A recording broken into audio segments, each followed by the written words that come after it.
ఇక్కడ రావాలి ప్రతినిధులు నా మాట వినండి అర్థం చేసుకోండి.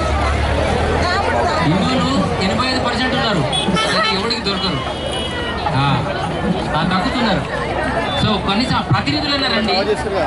పొట్టు కొద్దిగా చేస్తాం, ఛార్జింగ్ అయిపోతుంది.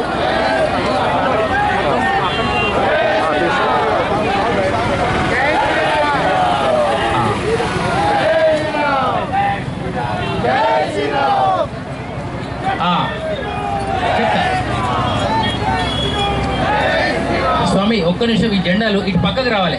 జెండాలు ఇవన్నీ ఇట్లా పడితే ఇబ్బంది అవుతుంది. ఇటు రండి. నేను ఇప్పుడు ఈ కార్యక్రమంలో జరుగుతున్న చిన్న సమస్యలు చెప్తా, విజయం కూడా చెప్తా. పల్లకి వెనకాల మోస్తున్నారు, పల్లకి మోసేవాడే లేడు. ఎవడు రావాలి? రాముడు రావాలి.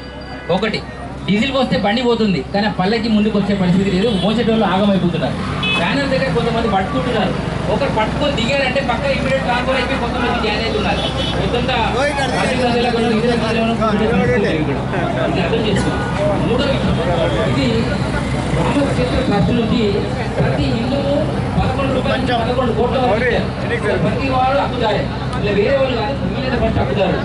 వీళ్ళు కొంతమంది ప్రతినిధులకు మాత్రమే అయోధ్యలో అవకాశం ఇచ్చారు. అది 22వ తారీఖు నాడు.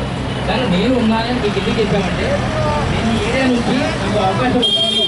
నేను బాలకుడిగా